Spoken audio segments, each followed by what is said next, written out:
Yes, hello students. I welcome all of you on my world of logics. Interpretation of statute chapter के एक और video के साथ आज मैं आप लोगों के सामने आया हूँ। इंटरप्रिटेशन ऑफ स्टैट्यूट्स का प्राइमरी रूल ऑफ इंटरप्रिटेशन हम लोगों ने कवर किया था, जिसमें 5 रूल्स हम लोगों ने देख लिए थे। उसके साथ ही साथ हमने आंसर राइटिंग सेशन भी देख लिया था। Good evening Sthiti, good evening. अब हम लोग बात करेंगे हमारे Roman topics to be covered में, जो हम लोगों ने रोमन में थर्ड हेडिंग लिखा था, and that is secondary rules of interpretation. ठीक है, सो आइए देखते हैं what are the secondary rules of interpretation. Secondary और अदर रूल्स ऑफ इंटरप्रिटेशन में हमें टोटल 4 रूल्स ऑफ इंटरप्रिटेशन पढ़ने हैं। इन चारों रूल्स को मैं कुछ केस लॉ और कुछ एग्जांपल्स की मदद से डिस्कस करूंगा। एग्जाम पॉइंट ऑफ व्यू से ये भी इंपॉर्टेंट है, लेकिन उतना इंपॉर्टेंट नहीं जितना primary rules of interpretation important है। हालांकि इंस्टीट्यूट का कोई भरोसा नहीं है, वो कभी भी कोई भी क्वेश्चन दे सकती है, इसीलिए ये मान के चलिए कि सारा ही इंपॉर्टेंट है। इसीलिए मैं कभी ये नहीं देता कि ये सारी चीज ये इंपॉर्टेंट है, बस इसको पढ़ के चले जाइएगा, बाकी छोड़ दीजिएगा। I never say like that. So हर एक को हम इक्वल प्रायोरिटी देंगे, बस मल्टीपल रिवीजन करते रहिएगा। तो आइए स्टार्ट करते हैं बेटा।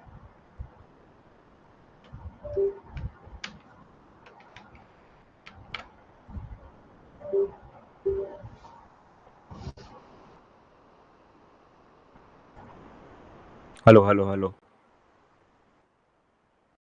हेलो। ओके, तो सेकेंडरी और अदर रूल्स ऑफ इंटरप्रिटेशन में जो पहला रूल है वो है नॉसिटर असोसिस। अब इस सेकेंडरी रूल या अदर रूल्स ऑफ इंटरप्रिटेशन में आपको ऐसे रूल्स मिलेंगे जिसके नाम बहुत अजीबोगरीब होंगे। आपको उन नाम को देख के घबराना नहीं है, हम उसको बहुत ही सिंपल तरीके से समझेंगे। तो पहला रूल है नॉसिटर असोसिस। नॉसिटर असोसिस का मतलब होता है नोइंग फ्रॉम द एसोसिएशन। क्या कहता है ये रूल, ध्यान से समझिएगा। अगर किसी लॉ के किसी पर्टिकुलर प्रोविजंस में कुछ वर्ड्स यूज किए गए हैं जो डाउटफुल है, तो हमें उस वर्ड का इंटरप्रिटेशन उसके आसपास के वर्ड से एसोसिएट करके समझना होगा। What does that mean? आइए इसको एक एग्जांपल के साथ समझते हैं, बिल्कुल ध्यान से समझिएगा। एक केस लॉ है स्टेट ऑफ असम वर्सेस रंगा मोहम्मद का। अब इसमें हुआ क्या, आर्टिकल 233 कॉन्स्टिट्यूशन ऑफ इंडिया के आर्टिकल 233 में एक प्रोविजन लिखा हुआ है, और वो प्रोविजन क्या लिखा हुआ है, that the appointment of persons to be and the posting and promotion of district judges in any state shall be made by the governor of the state in consultation with the high court. Article 233 ये कहता है, अब ये law को पढ़ना कैसे, ध्यान से समझिएगा। Appointment of persons to be comma है, and the posting and promotion of फिर कॉमा है। तो इसको कैसे पढ़ा जाता है, ध्यान से, इसको हम दो पार्ट में पढ़ेंगे। Appointment of persons to be the district जजेस and the posting and promotion of the district judges in any state shall be made by the governor of that state in consultation with the high court. इस provision के हिसाब से अगर मैं इस provision को translate करूं तो ये कहता है कि डिस्ट्रिक्ट जजेस किसी भी स्टेट में डिस्ट्रिक्ट जजेस का अपॉइंटमेंट, पोस्टिंग और प्रमोशन गवर्नर कर सकते हैं हाई कोर्ट के कंसल्टेशन से। मतलब ये, फॉर एग्जांपल, अगर मान लीजिए कि छत्तीसगढ़ में किसी भी डिस्ट्रिक्ट कोर्ट में डिस्ट्रिक्ट जजेस की अपॉइंटमेंट करनी है, पोस्टिंग करना है या प्रमोशन करना है, तो छत्तीसगढ़ के जो गवर्नर होंगे वो छत्तीसगढ़ हाई कोर्ट के कंसल्टेशन से क्या कर सकते हैं, अपॉइंट, पोस्टिंग या प्रमोशन कर सकते हैं। स्टेट ऑफ असम में आर्टिकल 233 के ऊपर एक बहस हुई। क्या हुआ, क्या केस लॉ हुआ, ध्यान से समझिएगा। इसमें एक जो शब्द लिखा हुआ है पोस्टिंग, इस शब्द का इंटरप्रिटेशन किया जाना था। अब सवाल ये उठा कि क्या ये पोस्टिंग शब्द जो है इसमें ट्रांसफर भी आएगा? मतलब क्या अगर किसी डिस्ट्रिक्ट जज का ट्रांसफर एक अदालत से दूसरे अदालत में करना है या एक डिस्ट्रिक्ट से दूसरे डिस्ट्रिक्ट में करना है, तो क्या उसके लिए भी गवर्नर के पास अथॉरिटी है? क्या स्टेट का गवर्नर किसी भी डिस्ट्रिक्ट जजेस का ट्रांसफर कर सकता है जिस तरीके से वो अपॉइंटमेंट और प्रमोशन कर रहा है? तो सवाल उठा कि ये जो शब्द है पोस्टिंग, इसका इंटरप्रिटेशन क्या होगा? तो पोस्टिंग का जनरल मतलब क्या होता है? पोस्टिंग का जनरल मतलब ये होता है कि भाई किसी व्यक्ति को किसी एक पर्टिकुलर पोजीशन में प्लेस किया जाना, ये पोस्टिंग कहलाता है। यस और नो? किसी एक पर्टिकुलर व्यक्ति को किसी पर्टिकुलर प्लेस में किसी पर्टिकुलर पोजीशन पे प्लेस करना, दैट इज बेसिकली पोस्टिंग। तो सवाल ये उठा कि क्या ट्रांसफर शब्द भी पोस्टिंग के अंतर्गत आ सकता है? अब इसका इंटरप्रिटेशन नॉसिटर असोसिस रूल को अप्लाई करके किया गया। सुप्रीम कोर्ट ने नॉसिटर असोसिस रूल अप्लाई किया और यह कहा कि देखिए, पोस्टिंग शब्द का मतलब ना उसके आसपास के वर्ड्स से एसोसिएट करके देखते हैं। तो यहां पे जो पोस्टिंग शब्द था उसको एसोसिएट किया गया प्रमोशन और अपॉइंटमेंट से, और जब इन दोनों से एसोसिएट किया गया तो पता चला कि भाई अपॉइंटमेंट और प्रमोशन कहीं से भी ये इंडिकेट नहीं करता है कि ट्रांसफर भी इसमें इंक्लूडेड है, क्योंकि अपॉइंटमेंट का मतलब होता है किसी व्यक्ति को एक पर्टिकुलर पोजीशन पे प्लेस करना, प्रमोशन का मतलब होता है उसको हायर पोजीशन देना। कहीं पर भी यहाँ पे ये दोनों शब्द से ये मतलब नहीं निकल रहा है कि एक व्यक्ति को ट्रांसफर कर देना, क्योंकि ट्रांसफर में होता क्या है कि ट्रांसफर में हम एक जगह से दूसरे जगह पे उसे शिफ्ट करते हैं। तो अगर मान लीजिए कि आर्टिकल 233 का ये मतलब होता कि किसी व्यक्ति को ट्रांसफर करना है, तो वहां पे स्पेसिफिकली ट्रांसफर वर्ड दिया होता। इसी वजह से सुप्रीम कोर्ट ने नॉसिटर असोसिएस रूल अप्लाई किया और पोस्टिंग शब्द का इंटरप्रिटेशन उसके आसपास के जो वर्ड्स थे उससे एसोसिएट करके किया, और एसोसिएट करके ये नतीजा निकला that transfer shall not be included in the word posting and hence the transfer of district judges can be done by the high court and not by the governor of the state. Clear है? आइए फटाफट पढ़ लेते हैं एक बार।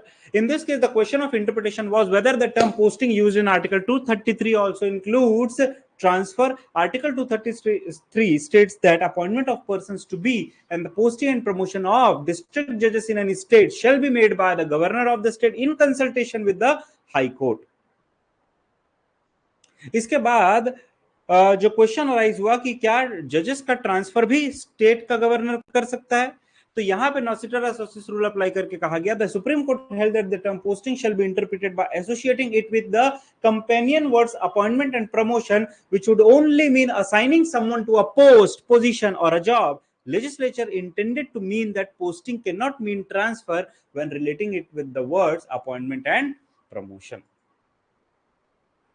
Hence, it is concluded that the governor is concerned with the posting, promotion, appointment of the district judges under Article 233. तो governor के पास जो अथॉरिटी है वो है पोस्टिंग, प्रमोशन और अपॉइंटमेंट करने की अंडर आर्टिकल 233, जबकि आर्टिकल 235 के अगर हम वर्डिंग्स पढ़ें तो उसमें डिस्ट्रिक्ट जजेस का जो ट्रांसफर है वो करने का अधिकार हाई कोर्ट को है। क्या आप लोगों को नॉसिटर असोसिएस रूल अच्छी तरीके से समझ आया? यस और नो, फटाफट से उत्तर दीजिए।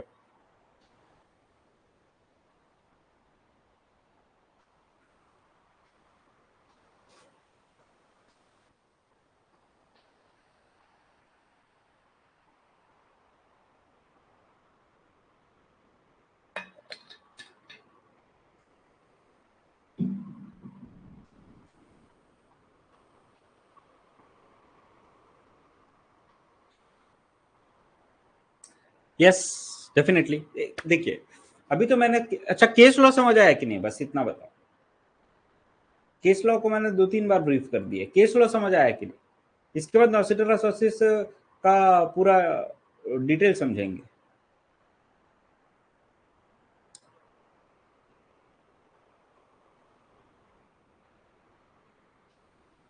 चलिए, तो नॉसिटर असोसिएस कहता है कि जब भी कोई वर्ड्स डाउटफुल नेचर का हो या उसमें कंफ्यूजन क्रिएट हो रहा हो तो हम उसका इंटरप्रिटेशन उसके आसपास के वर्ड्स को देख के समझ के करेंगे।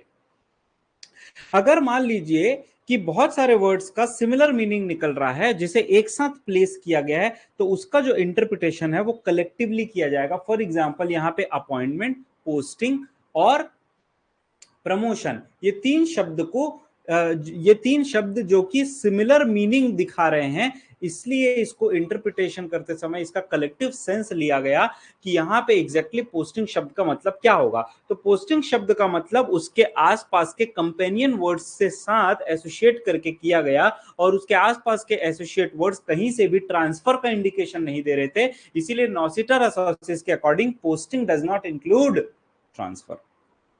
सो Nocitor associates rule can only be used when the associated words have similar meaning. अगर associated words का similar meaning नहीं हुआ तो उस केस में Nocitor associates rule अप्लाई नहीं होगा। आई होप यहां तक सबको क्लियर होगा। अब सवाल उठता है कि सर ये रूल कहां अप्लाई नहीं होगा, what is the non applicability of the rule. तो यह पर्टिकुलर रूल जो है वो कहां अप्लाई नहीं होगा, जहां पे किसी पर्टिकुलर वर्ड का बहुत ही ब्रॉडर सेंस में अलग ही कोई मतलब निकल रहा है। अब broader context of the law suggest a different meaning. मतलब ये कि कोई वर्ड का अगर हम ब्रॉडर सेंस देखें तो वो कुछ अलग मीनिंग दिखा रहा है, या लेजिस्लेचर का इंटेंशन कुछ और है, तो फिर ये रूल अप्लाई नहीं होगा। मतलब तब उस वर्ड का इंटरप्रिटेशन करने के लिए हम उसके आसपास के वर्ड्स को यूज या कंसिडर नहीं करेंगे। दूसरी चीज ये कि अगर मान लीजिए कि अलग अलग वर्ड्स का सिमिलर मीनिंग है, लेकिन अलग अलग पर्पस के लिए उन शब्दों को यूज किया गया है, तो फिर वो नॉसिटर असोसिएट्स रूल के अंतर्गत इंटरप्रेट नहीं होगा। Same words need to be understood differently. तीसरा, this rule will not apply when it causes unjust interpretation. अगर किसी पर्टिकुलर वर्ड का इंटरप्रिटेशन नॉसिटर असोसिएट्स से हो रहा है, जिसके कारण लेजिस्लेचर का इंटेंशन जो है वो लेजिस्लेचर का जो इंटेंशन है वो डिफीट हो जा रहा है, तो उस केस में भी ये रूल अप्लाई नहीं होगा। एक ही वर्ड को अलग अलग कॉन्टेक्स्ट में अगर यूज किया जा रहा है तो हर एक का इंटरप्रिटेशन अलग अलग कॉन्टेक्स्ट में होगा। सो बेसिकली नॉसिटर असोसिएट्स rule is applicable when there are few words which have similar meaning. In that case, a particular word shall be interpreted in association with the nearby words. आसपास के word से associate करके उसका interpretation करेंगे। लेकिन अगर कोई पर्टिकुलर वर्ड ब्रॉडर कॉन्टेक्स्ट में यूज हो रहा है, जिसे अलग तरीके से समझा जाना है, इसके इंटरप्रिटेशन के लिए नॉसिटर असोसिएट्स रूल का अगर अप्लाई किया गया तो उसकी वजह से लेजिस्लेचर का इंटेंशन डिफीट हो सकता है, या फिर सेम वर्ड जो है वो अलग अलग कॉन्टेक्स्ट में यूज किए जा रहे हैं, तो इन सभी केसेस में नॉसिटर असोसिएट्स रूल अप्लाई नहीं होगा। चलिए आइए एक और केस लॉ के माध्यम से हम इसको समझने की कोशिश करते हैं। Pradeep Agarbatti Ludhiana versus state of Punjab का एक केस है। इसमें Punjab general sales tax act 1948 के एंट्री नंबर 16 पे एक डिबेट हुआ। Entry number 16 of schedule A में क्या लिखा था? The cosmetics, perfumery and toilet goods excluding toothpaste, tooth powder, kumkum and soap, these are taxable. मतलब क्या कि अगर कोई कॉस्मेटिक्स है, परफ्यूमरी है और टॉयलेट गुड्स है तो उसके ऊपर टैक्स लगेगा, सेल्स टैक्स लगेगा। लेकिन इसमें टूथपेस्ट, टूथ पाउडर, कुमकुम और सोप नहीं आएगा। अब यहां पे जो डिबेट हुआ या यहां पे जो इंटरप्रिटेशन कर रहे हैं वो वर्ड है परफ्यूमरी। इसमें हुआ क्या कि पंजाब के सेल्स टैक्स डिपार्टमेंट ने प्रदीप अगरबत्ती के ऊपर इस पर्टिकुलर एंट्री के अंतर्गत टैक्स लगा दिया, सेल्स टैक्स लगा दिया, और कहा कि परफ्यूमरी शब्द के अंतर्गत आपका अगरबत्ती और धूप भी आता है, क्योंकि अगरबत्ती और धूप सुगंधित होता है और परफ्यूम भी सुगंधित होता है। तो यहां पे हमारा इंटरप्रिटेशन कहता है कि आपका जो प्रोडक्ट है वो परफ्यूमरी के अंतर्गत आएगा और इस वजह से यहां पे टैक्स लगेगा। जबकि एसएससी का कहना था, भाई साहब परफ्यूमरी के आसपास वर्ड देखिए क्या है, कॉस्मेटिक्स और टॉयलेट गुड्स। क्या अगरबत्ती और धूप कॉस्मेटिक्स है? क्या वो लाली पाउडर क्रीम है जो अपने चेहरे पे लगाते हैं? क्या वो टॉयलेट गुड्स है? हाँ, बेवकूफ टाइप बात कर रहे हो। सुप्रीम कोर्ट ने कहा कि भैया परफ्यूमरी शब्द कौन से दो वर्ड के साथ यूज किया गया ये तो देखो, उसके आसपास के वर्ड्स देखिए, परफ्यूमरी के पहले कॉस्मेटिक्स वर्ड है, दूसरी तरफ टॉयलेट गुड्स वर्ड यूज किया गया है। तो परफ्यूमरी शब्द का मतलब नॉसिटर असोसिस के हिसाब से वो परफ्यूम्स होंगे जो एज अ कॉस्मेटिक्स यूज किए जाते हैं। जैसे कि आप किसी प्रकार का डिओ इस्तेमाल कर रहे हो, या किसी प्रकार का आप इत्र इस्तेमाल कर रहे हो, या आप किसी प्रकार का और भी ऐसे परफ्यूम्स इस्तेमाल कर रहे हो, अगर कोई व्यक्ति ये परफ्यूम्स या ये डिओ यूज करता है, तब वो क्या कहलाएगा, तब वो इसके अंतर्गत टैक्सेबल होगा। यह धूप और अगरबत्ती थोड़ी ना टैक्सेबल हो जाएगा कि वो सुगंध फैलाता है, इस वजह से परफ्यूमरी में आ जाएगा। I hope this is very clear to all of you. ठीक है, तो यहां पर भी परफ्यूमरी शब्द का मतलब या इंटरप्रिटेशन नॉसिटर असोसिस के हिसाब से हुआ है।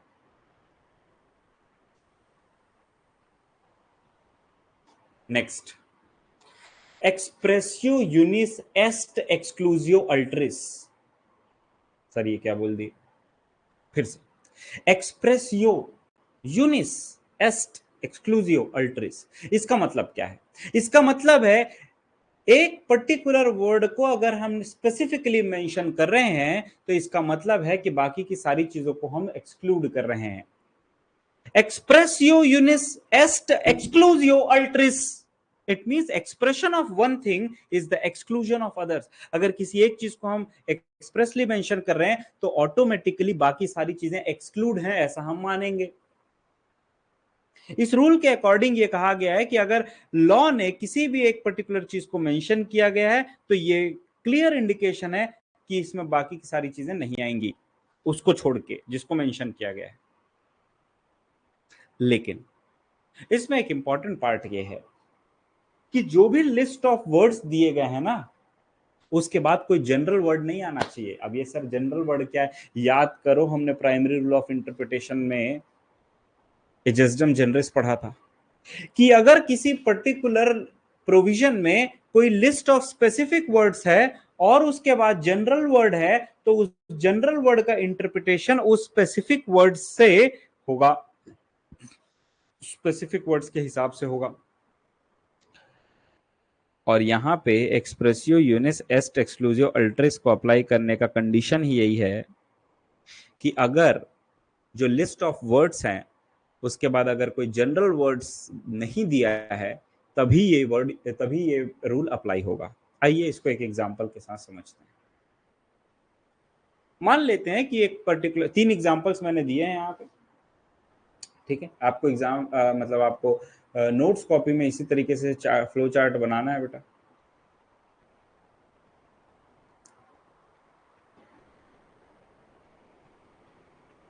अगर मान लीजिए किसी प्रोविजन में लिखा है that certain rights are granted to police, army and railway employees, मतलब ये कि कुछ अधिकार जो स्पेसिफिकली मेंशन किए गए हैं, मान लेते हैं वो अधिकार सिर्फ पुलिस ऑफिसर्स, आर्मी ऑफिसर्स और रेलवे ऑफिसर्स को मिलेगा। मतलब इसका ये क्लियर मतलब है कि यहाँ पे दूसरे जितने भी डिपार्टमेंट हैं उनके एम्प्लॉयज को ये सारे राइट्स नहीं मिलेंगे। क्यों? क्योंकि यहाँ पे स्पेसिफिक वर्ड्स दे दिया गया है, police, army and railway employees. वहां कहीं पर भी ये नहीं लिखा है police, army, railway employees etcetera. अब मुझे बताइए अगर ऐसा लिखा होता that certain rights are granted to police, army, railway employees etcetera, तो इस एटसेट्रा शब्द, ये एटसेट्रा शब्द जनरल वर्ड्स में आ गया। और इस जनरल वर्ड्स का इंटरप्रिटेशन हम रूल ऑफ एजेस्डम जनरस के हिसाब से करेंगे कि पीछे देखेंगे कि पुलिस, आर्मी और रेलवे एम्प्लॉइज का कैसा नेचर है, तो हम ये इंटरप्रिटेशन कर सकते हैं कि ये सब सेंट्रल गवर्नमेंट के अंतर्गत आते हैं, इस वजह से ये एटसेट्रा वर्ड में भी वो सारे डिपार्टमेंट के एम्प्लॉइज आ जाएंगे जो सेंट्रल गवर्नमेंट अधीन है। लेकिन चूंकि यहां पे एटसेट्रा वर्ड यूज नहीं किया है, मतलब कोई जनरल वर्ड यूज नहीं किया है, स्पेसिफिक वर्ड यूज किया गया police, army and railway employ, इसलिए इसका interpretation expressio unius est exclusio alterius से किया जाएगा। Is it very clear to all of you? Rule of ejusdem generis का डिफरेंस क्लियर होगा आपको इस पर्टिकुलर कॉन्टेक्स्ट में? यस और नो? फटाफट से उत्तर देंगे। Is this clear?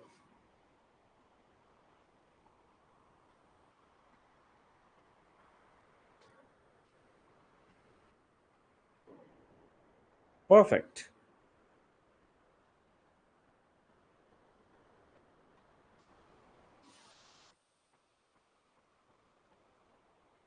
दूसरा एग्जांपल और लेते हैं इसी में। Article 15, 16 and 19 constitution of India में, इन सारे आर्टिकल्स को हम डिटेल में पढ़ेंगे। आर्टिकल 15, 16 और 19 में जो फंडामेंटल राइट्स दिए गए हैं वो सिर्फ और सिर्फ सिटीजन्स ऑफ इंडिया को अवेलेबल है। अगर यहाँ पे सिटीजन्स ऑफ इंडिया लिख दिया गया है स्पेसिफिकली, इसका मतलब जितने भी दूसरे कंट्री के सिटीजन्स होंगे उसको स्पेसिफिकली क्या कर दिया है, एक्सक्लूड कर दिया गया है। As per एक्सप्रेसियो एक्सप्रेसियो unius एस्ट एक्सक्लूजियो अल्ट्रेस। 10-12 बार बोलोगे याद हो जाएगा। थर्ड, मान लीजिए कि किसी कानून में लिखा हुआ है that MSP shall be given only to wheat, rice and millets. तो इसका मतलब यह है कि बाकी के जितने क्रॉप्स होंगे उसको एमएसपी नहीं मिलेगा। ठीक, नेक्स्ट, कंटेम्पोरेनिया एक्सप्रेसिटो एस्ट ऑप्टिमा एट फोर्टिसिमा इन लीगे। क्या? कंटेम्पोरेनिया एक्सप्रेसिटो एस्ट ऑप्टिमा एट फोर्टिसिमा इन लीगे। इसका मतलब यह है that contemporaneous exposition is the best and the strongest in law। क्या मतलब है इसका? contemporaneous exposition का मतलब क्या, ध्यान से समझिएगा। मान लीजिए कोई लॉ पास हुआ था 1970 में, 1970 में अगर कोई कानून पास हुआ था लेट्स से, तो जब कोई लॉ पास होता है ना, तो उस समय जो डिपार्टमेंट है, मिनिस्ट्री है, लॉ मेकर्स हैं, जुडिशरी है, ये जो गाइडलाइंस प्रोवाइड करती है ना, या जो इंटरप्रिटेशन प्रोवाइड करती है, ये बहुत ही स्ट्रॉन्गेस्ट और रिलायबल सोर्स हैं आज की डेट में इंटरप्रिटेशन के लिए। तो मान लेते हैं कि 1970 में कोई कानून बना था, उसके किसी पर्टिकुलर प्रोविजन में डिस्प्यूट हुआ 2024 में, ईयर 2024 में। तो ईयर 2024 में उस पर्टिकुलर प्रोविजन के इंटरप्रिटेशन के लिए हम ये देखेंगे कि 1970 में या 1970 के आसपास क्या ऐसे कोई गाइडलाइंस, क्या ऐसा कोई इंटरप्रिटेटिव रूल्स, क्या कोई ऐसा जजमेंट कोर्ट का आया है जिससे कि उसमें क्लैरिटी मिल रही है। अगर हाँ ऐसा कोई कानून आया था या ऐसा कोई इंटरप्रिटेशन या डिसीजन आया था, तो वो ज्यादा रिलायबल माना जाएगा, वो ज्यादा स्ट्रॉन्ग माना जाएगा, वो बेस्ट माना जाएगा इंटरप्रिटेशन के लिए। तो कंटेम्पोरेनियस एक्सपोजिशन का मतलब जिस समय एनेक्टमेंट हुआ था, जिस समय कानून पास हुआ था, उसके आसपास जो इंटरप्रिटेशन हो रहा है वो वैलिड माना जाएगा। So it states that earliest interpretation of law are generally considered as the most reliable। ये तब एप्लीकेबल होता है जब किसी पर्टिकुलर कानून के कोई शब्द समय के साथ बदल गए हों।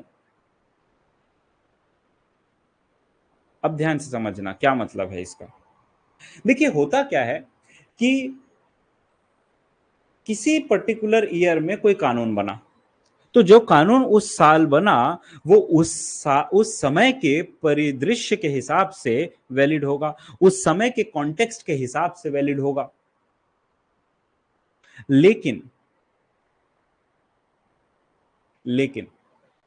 बदलते दौर के साथ उस पर्टिकुलर वर्ड का इंटरप्रिटेशन भी थोड़ा बदला जा सकता है। एक छोटा सा एग्जांपल मैं आपको देता हूं। जैसे मान लीजिए किसी एक ओल्ड लॉ में लिखा हुआ था the particular document should be preserved in a written form, ऐसा लिखा हुआ है। बहुत पुराना लॉ है जिसमें लिख दिया है कि एक पर्टिकुलर डॉक्यूमेंट है उसको रिटन फॉर्म में लिखना, मेंटेन करना या प्रिजर्व करना जरूरी है। अब समय के साथ हुआ क्या, ये मान लो 1970 का जमाना है जब ऐसा लिखा गया था। अब धीरे धीरे समय बदलता गया, आज हम 2024 में आ गए और आज का जमाना डिजिटलाइज्ड जमाना है। मोदी जी ने पूरे इंडिया को डिजिटल इकोनॉमी में कन्वर्ट कर दिया है। तो इस केस में अगर कोई डॉक्यूमेंट, जो जिस पर्टिकुलर डॉक्यूमेंट की बात हो रही थी उस लॉ में, ओल्ड लॉ में, 1970 के लॉ में, तो आज के जमाने में तो रिटर्न मान लेते हैं, रिटर्न है ही नहीं। सारा का सारा डिजिटाइज्ड हो गया। तो क्या अगर वो पर्टिकुलर डॉक्यूमेंट इलेक्ट्रॉनिक फॉर्म में है तो वो वैलिड नहीं होगा? तो ये जो लॉ है, ये जो रूल है, इसके हिसाब से यही लिखा है कि अगर किसी पर्टिकुलर कानून में कोई पर्टिकुलर प्रोविजन में कोई शब्द इस्तेमाल किया गया था उस पर्टिकुलर कॉन्टेक्स्ट में, तो बदलते दौर के साथ उस पर्टिकुलर शब्द का इंटरप्रिटेशन भी थोड़ा बदला जा सकता है। If an old law states that a particular document should be preserved in a written format, then with the changing time it may be interpreted that it also includes the document in electronic form with the advancement of technology। क्योंकि अब technology का जमाना है, तो जो documents हैं उसको हम इलेक्ट्रॉनिक फॉर्मेट में भी रख सकते हैं। इसीलिए आप जब आगे हम लोग पढ़ेंगे इंडियन एविडेंस एक्ट वगैरह, तो उसमें आपको ये सब देखने को मिलेगा कि इलेक्ट्रॉनिक डॉक्यूमेंट भी कंसिडर किया जा रहा है अब।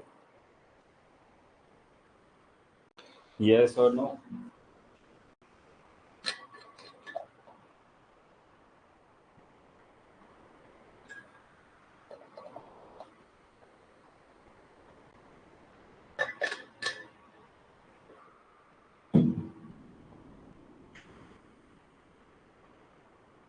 तो ये था हमारा कंटेम्पोरेनियस, एक्सपोजिटो, एस्ट ऑप्टिमा, एट फोर्टिसिमा इन लीगे। चलिए अब बात करते हैं नेक्स्ट टॉपिक की। तो अगला टॉपिक है fourth, strict and liberal construction. ध्यान से समझिएगा,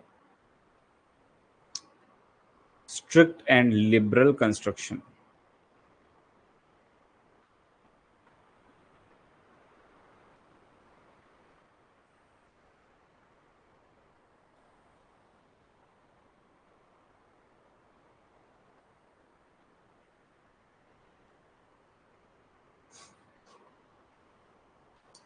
चलिए, स्ट्रिक्ट कंस्ट्रक्शन नाम से क्या समझ में आ रहा है? तो यहां पे एक शब्द यूज किया गया है, कंस्ट्रक्शन। अब कंस्ट्रक्शन का मतलब वो बिल्डिंग कंस्ट्रक्शन वाला नहीं, छबाई लिपाई नहीं।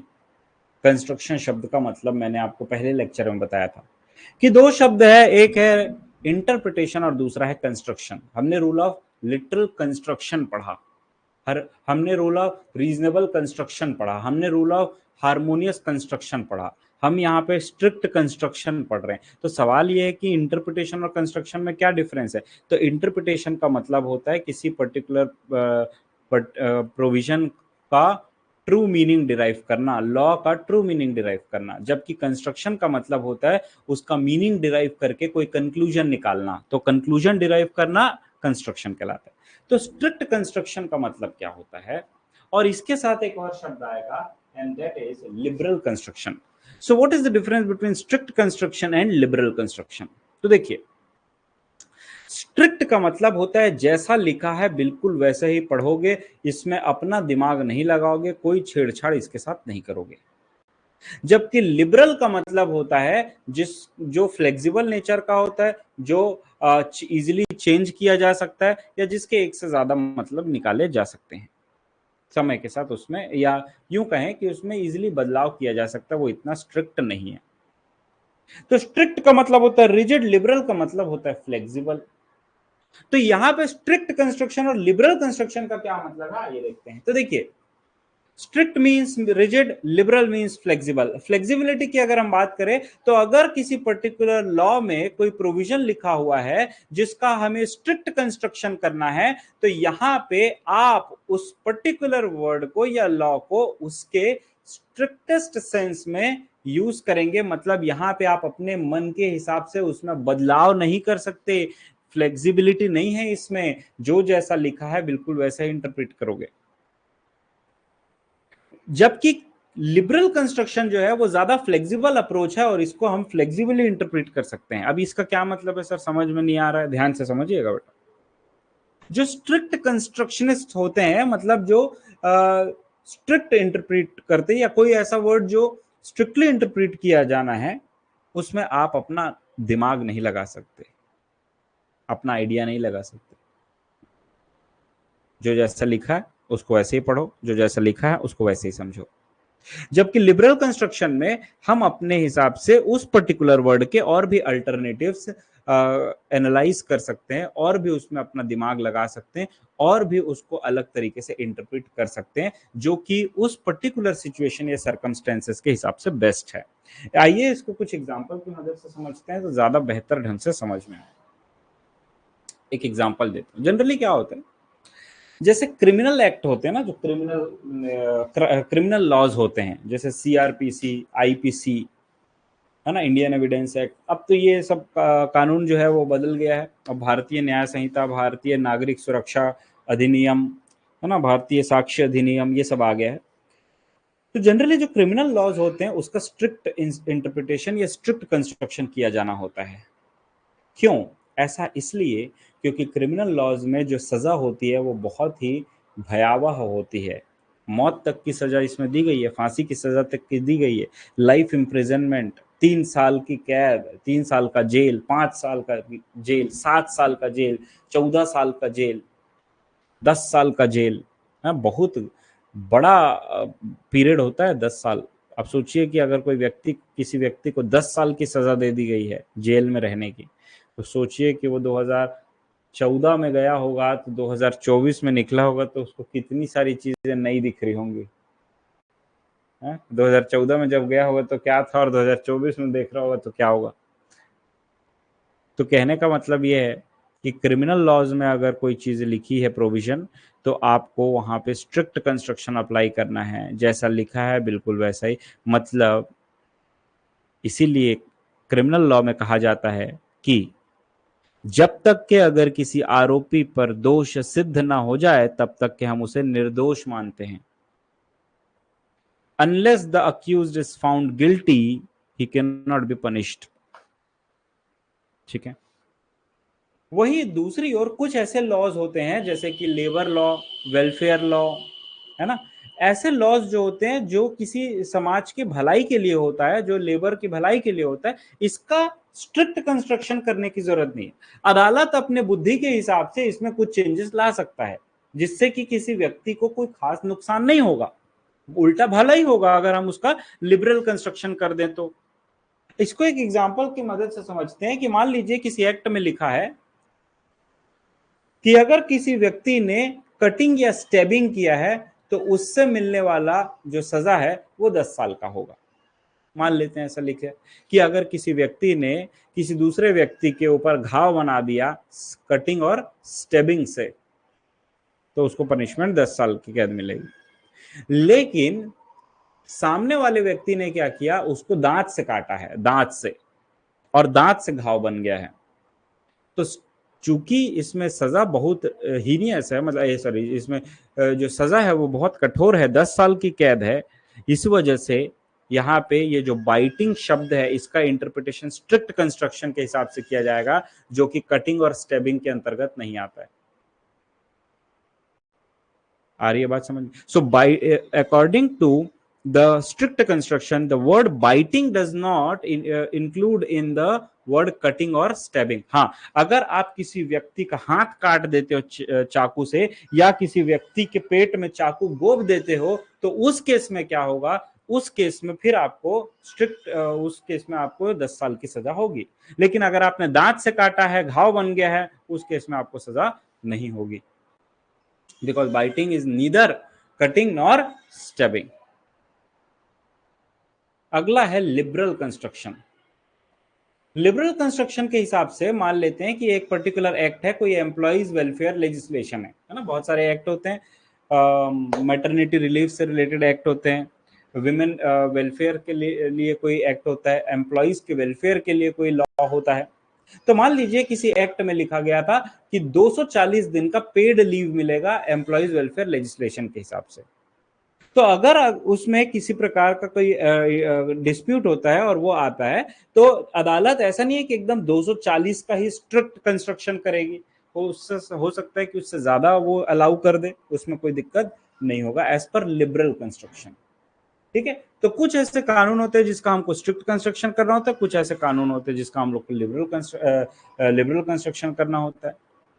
स्ट्रिक्ट कंस्ट्रक्शन के अप्रोच में जो कंस्ट्रक्शनिस्ट हैं या जो इंटरप्रिटेशन है, उसमें डायरेक्ट अप्रोच यूज किया जाएगा जिसमें किसी प्रकार का कोई कंफ्यूजन नहीं होगा, जो जनरली पनिशेबल होता है या पनिशमेंट के लिए होता है, जबकि liberal construction generally remedial nature का होता है, रिलीफ प्रोवाइड करने वाला होता है। I hope this is very clear to all of you.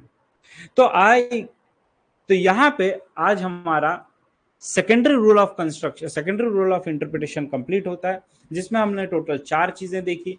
एक था नॉसिटर असोसिस, दूसरा था एक्सप्रेसियो यूनिस एस्ट एक्सक्लूजियो अल्ट्रेस, तीसरा था कंटेम्पोरेनियो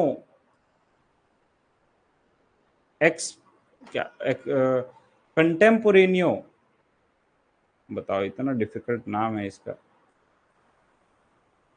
एक्सप्रेसिटो एस्ट एस्ट ऑप्टिमा एट फोर्टिसिमा इन लीगे, ठीक है। और चौथा था strict construction versus liberal construction, ठीक है बेटा। तो आज की सभा यहीं पर समाप्त होती है। आई होप आप लोगों को क्लियर होगा। अच्छा, एक क्वेश्चन आप लोगों के दिमाग में आना चाहिए था, नहीं आया तो कोई बात नहीं, मैं ही क्लियर कर देता हूं। सर, पिछली क्लास में रूल ऑफ एजेसडम जनरस पढ़े थे, आज के पहले लेक्चर में नॉसिटर असोसिस पढ़े, दोनों तो लगभग एक जैसा लग रहा है, दोनों में फर्क क्या है सर? उसमें भी हम एटसेट्रा वर्ड या जनरल वर्ड का इंटरप्रिटेशन पीछे दिए हुए लिस्ट ऑफ वर्ड्स के हिसाब से कर रहे थे, और नॉसिटर असोसिस में भी हम एक पर्टिकुलर वर्ड के आसपास जो वर्ड्स है उससे कर रहे हैं। दोनों में फर्क क्या है? फर्क है बेटा, रूल ऑफ एजेसडम जनरस अप्लाई करने के लिए कुछ कंडीशंस होने चाहिए। उसमें पहला कंडीशन है कि यहाँ पे जो जनरल वर्ड्स हैं उसके पहले कुछ लिस्ट ऑफ स्पेसिफिक वर्ड्स होने चाहिए, जबकि नॉसिटर असोसिस रूल तब अप्लाई होता है जब जो आसपास के वर्ड्स हैं उनका सबका सिमिलर मीनिंग होता है। और रूल ऑफ नॉसिटर असोसिस के हिसाब से हम किसी एक पर्टिकुलर वर्ड का इंटरप्रिटेशन उसके आसपास के जो वर्ड्स हैं, कंपेनियन वर्ड्स हैं, उसके हिसाब से इंटरप्रेट करते हैं, ठीक है। तो दोनों में डिफरेंस है। आप लोग एक बार आराम से नॉसिटर असोसिस और रूल ऑफ एजेसडम जनरस को ध्यान से पढ़िएगा, आपको क्लियरली समझ में आ जाएगा, ठीक है। तो आज की सभा यहीं पर समाप्त होती है। जितने भी बच्चे मुझे YouTube पर देख रहे हैं उनसे रिक्वेस्ट है कि आप सभी लोग अपने फ्रेंड से इस वीडियो को ज़रूर शेयर कीजिएगा, जिससे उनको ज़्यादा से ज़्यादा लाभ मिल सके। आई होप आप लोगों को सारे रूल्स ऑफ इंटरप्रिटेशन बहुत अच्छे से समझ में आ रहे होंगे, और इसी तरीके से हम लोगों ने इंटरप्रिटेशन के 2 बहुत महत्वपूर्ण टॉपिक कंप्लीट कर लिए जो एग्जाम पॉइंट ऑफ व्यू से इम्पोर्टेंट है। आप सभी लोगों को रामनवमी की हार्दिक शुभकामनाएं। भगवान श्री राम आप सभी लोगों की मनोकामना पूरी करें, और आप सभी लोगों को CS और जो भी प्रोफेशनल एग्जाम्स आप दे रहे हैं उसे क्लियर करने का आशीर्वाद प्रदान करें। यही शुभेच्छा के साथ आज की सभा यहीं पर समाप्त होती है। आप अगर ये लेक्चर पसंद करते हैं और आप पूरी तरीके से डिटेल में हर एक प्रोविजन को पढ़ना चाहते हैं तो आप इस कोर्स को परचेज कर सकते हैं, नीचे डिस्क्रिप्शन बॉक्स में जो लिंक दिया है उससे। जितने मेरे ऑनलाइन स्टूडेंट्स हैं जो ऐप से पढ़ रहे हैं, कोर्स परचेज करके पढ़ रहे हैं, उनके लिए कल मैंने एक टेस्ट जो है वो ऑर्गेनाइज किया, कंडक्ट किया है। इंटरप्रिटेशन ऑफ स्टैट्यूट का जो प्राइमरी रूल ऑफ इंटरप्रिटेशन तक हमने पढ़ा है, जिसमें इंट्रोडक्शन था, डेफिनेशन ऑफ स्टैट्यूट्स था, क्लासिफिकेशन ऑफ स्टैट्यूट्स था, और 5 प्राइमरी रूल्स ऑफ इंटरप्रिटेशन था, उसका कल टेस्ट रखा है। आप लोग आज अच्छे से रिवाइज कर लीजिएगा। टेस्ट पेपर मैंने ऐप पे अपलोड कर दिया है, आप टेस्ट पेपर डाउनलोड करके उसे लिखिएगा, मैं उसे चेक करके आपको फीडबैक दूंगा, ठीक है। आंसर राइटिंग सेशंस जितने लोगों ने नहीं देखा है, आप लोग प्लीज जरूर आंसर राइटिंग सेशंस देखिएगा। आंसर राइटिंग सेशंस के हिसाब से ही आपको आंसर्स लिखने हैं। You will get very good marks in exam as well, ठीक है बेटा। बहुत बहुत धन्यवाद।